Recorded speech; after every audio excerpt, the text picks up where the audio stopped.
It's Biscuit, Mr. I beat the dude that beat you. Nice to meet you. What is we talking about? The trail is clear. The trail is clear right now because it's foggy, it's cold, and it's Sunday. So I feel like I'm the only one on the trail right now. Look, there comes a time in the life of a child. And I don't know whether this is the baby stages, the toddler stages, I don't know what stage, but there comes a time in the life of a baby where they identify with self, where they realize, wait, I am a being that's separate from mommy and daddy. I'm my own self. I'm my own thing over here, right? I don't know when that realization comes in. You might have to research that. I might have to Google that. But there comes a time in a baby's life where they're like, yo, I am my own entity. I am my own being. And my mom is different than myself. And my mom is different than my dad.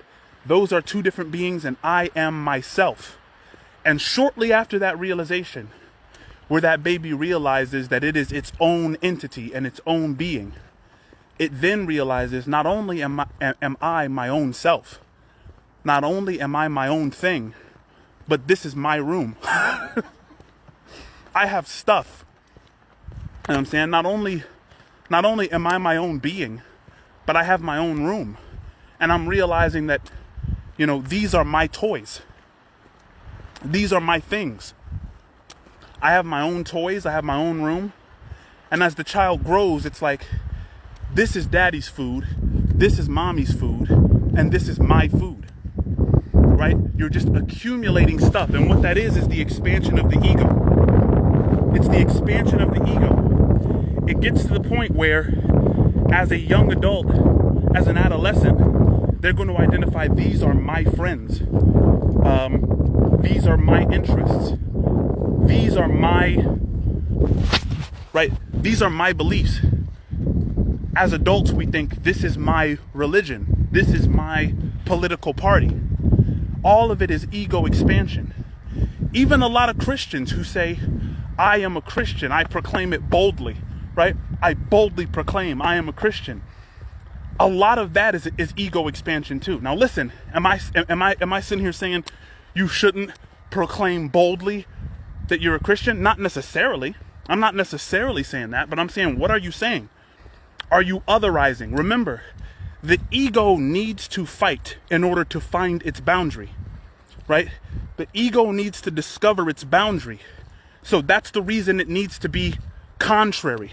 The ego needs to be contrary because it has to justify its existence by having boundaries. I'm a Christian, you're not. I'm a Republican, you're not.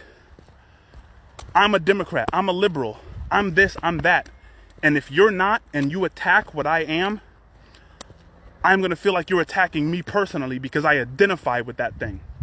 When Jesus said, blessed are the poor in spirit, I think what he meant by that is the person who has very few of those identifying links. I identify.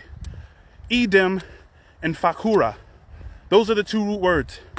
Edom means to make, and fakura means the same. To identify means to make the same. To make the same as what? If you identify with something, you make it the same as yourself. Remember the baby I was talking about. When the baby's like, these are my toys, right? That toy is now an extension of me. And if you try to take that toy away from me, I'm going to scream at the top of my lungs because you violated me. I identify with my things.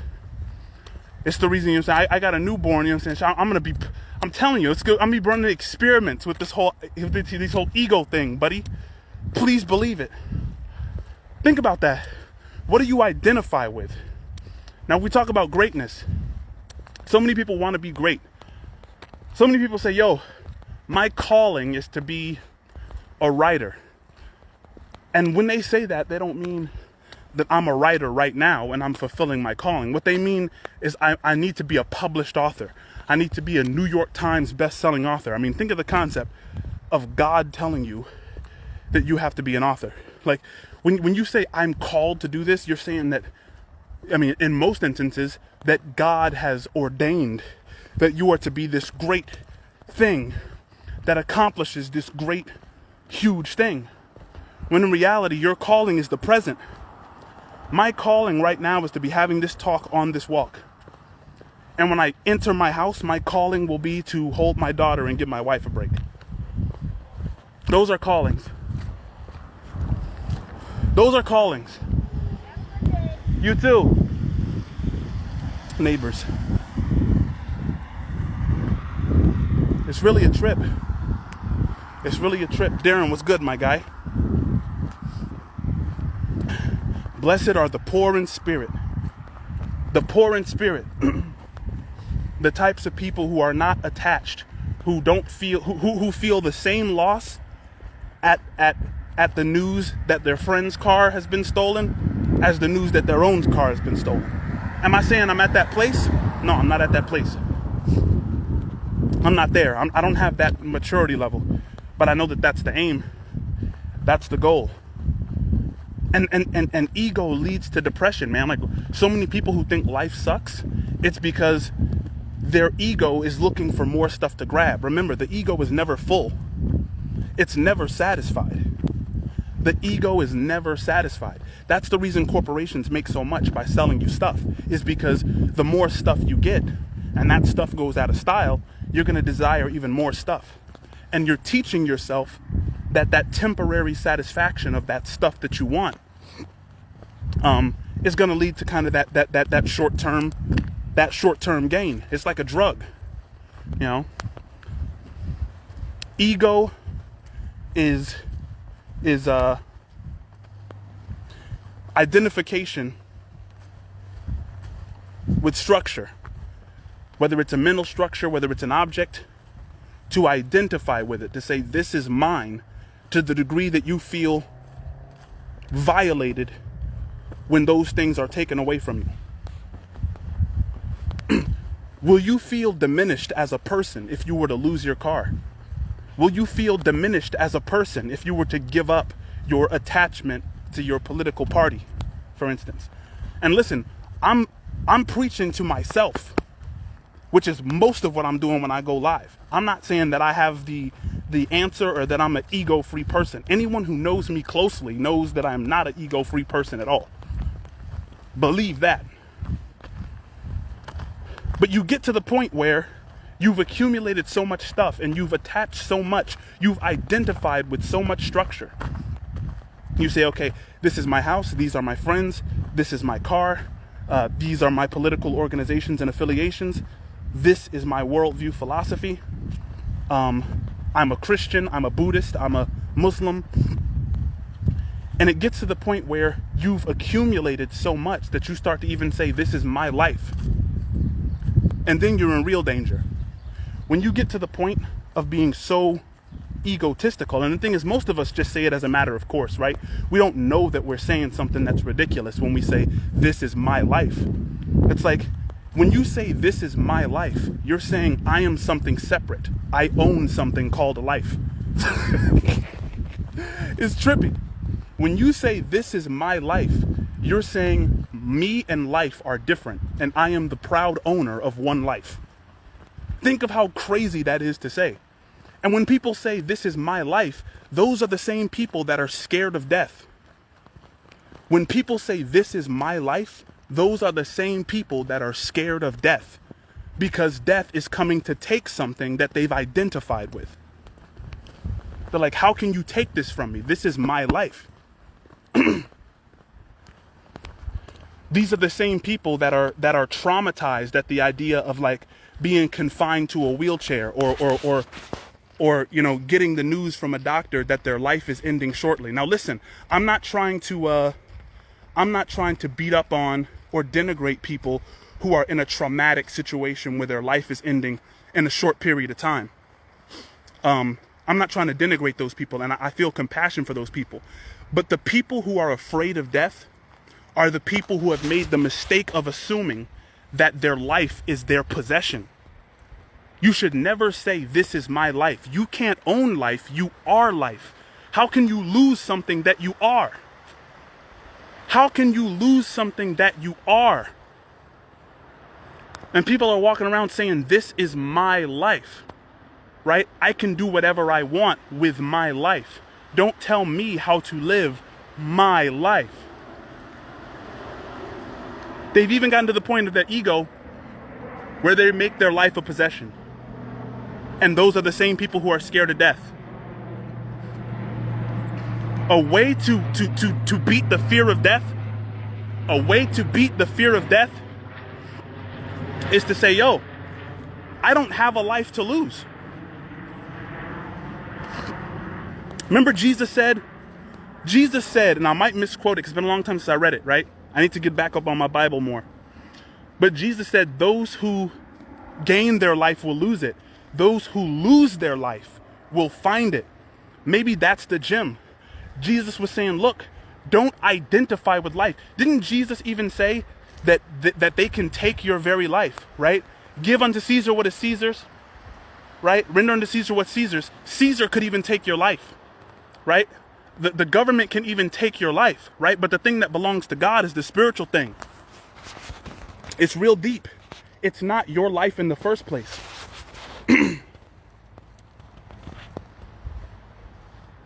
Find the things in your life without which you will feel diminished. And those are the things you need to either figure out how to learn to feel fulfilled without those things, or you should give them away as a matter of course. Alan Bell, what's up, my guy? It's a really, really trippy thing. Read a book called The New Earth by Eckhart Tolle. It's a book called The New Earth by Eckhart Tolle. He starts the book by talking about how babies, after they learn that they are a self, after they identify with themselves as a separate being from their mother and father, they immediately start this ego expansion. That's natural, right? No one has to teach a baby how to expand its ego, right? This child says, these are my toys. That's my food. This is my room. This is my crib. These are my dolls. This is my teddy bear. This is my pacifier. And if you take away any of those things, I'm going to scream so loud, you're going to give them back to me. Right? That's the child setting up its own infinitely feeding ego. And as that child grows up, he's going to learn, these are my friends. This is my sports team, right? This is my this and my that. All of those things that if you take it away, when you get to, this is my political party, this is my religion. I was talking before about Christians, how a lot of Christians say, you know, I'm a Christian. Like they proclaim it boldly, which you should under certain circumstances. Remember, the circumstances in the Bible are different, bro. When the Apostle Paul was saying boldly proclaim, he wasn't talking about an ego trip. Paul lived under threat constantly. He was constantly beaten up and thrown in prison for being a Christian. So when Paul was saying boldly proclaim that you're a Christian, I don't think Paul was saying be an arrogant American, 80% of which of the population proclaims themselves to be Christian, and ego trip on people and make Muslims and atheists and all other kinds of people feel terrible about themselves by dint of you being this overbearing Christian. That wasn't the point. What is we talking about here? You're just making it another part of your identity. And identity, the reason your ego needs an argument, the reason your ego needs a fight, is because it needs to find a border in order to establish its identity. Your ego needs to find a border in order to establish its identity. And that's the reason. It's like, and it's crazy. And I'm thinking of another scripture when Jesus said, let your yes be yes and your no be no, for all other things are from the evil one. He said, let your yes be yes and your no be no. Why? Why should you let your yes be yes and your no be no? When Jesus said, and what that essentially means is don't go back and forth arguing with somebody, right? Say what you want to say. If they contradict you, say, okay, and then just leave. The reason you shouldn't go back and forth with somebody is because you shouldn't be at the point where you've identified with your argument to a degree that you feel diminished by their attack on your point. Hear me out, bro. You shouldn't be so identified with your belief that you feel personally diminished because of their attack on your point. That's what it means to let your yes be yes and your no be no. If I say, hey, the earth is round, and you say, no, the earth is flat. If I get in your face and say, no, bro, it's round, and I start ranting off all this stuff, that means that I feel personally attacked. I've identified with the roundness of the earth. I've identified with my argument. I have to be right. You have to be wrong, because my ego and the survival of my ego depends on it. It's a trippy thing, bro, and it leads to a lot of depression. Why does it lead to depression? This ever-growing ego expansion. Why does it lead to depression? Because you eventually find that the ego is way too hungry. The ego is too hungry for the earth. The ego, it's always eating. It's always hungry. It's to the point where you've identified with your own life. You've said, this is my life. There's no way to keep feeding it. That's where we get to the topic of greatness. And I'm about to get off this live. So many people want to be great. Look, I'm a battle rapper. I battle rap because I love the genius that it takes to be able to battle rap well. That's the reason I battle. Because I love words. I love what you can do with words, how you can manipulate a phrase to make it mean 3 different meanings. Like, I think William Shakespeare would have had a difficult time doing what Loaded Lux can do in this day and age. That's why I battle. I love what you can do with words if you have the imagination for it, right?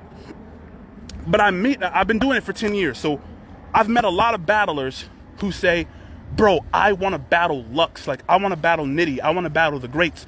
I want to be great at this. And what's unfortunate about that is that attitude, not necessarily that if you have that attitude, you won't eventually be great, but that attitude is going to be standing in the way of your greatness. If while you're in a battle, you're thinking about, this is just a stepping stone to Lux or to Nitty or whoever I want to battle, you know what I'm saying? Then you're not behaving as if your calling is this moment, right? Your calling, and this is my opinion, right? And a lot of Christians are going to jump off the ship at this point, and don't at me. I don't mind if you jump off the ship. I believe that your calling, if you're watching this right now, your calling is to be watching this.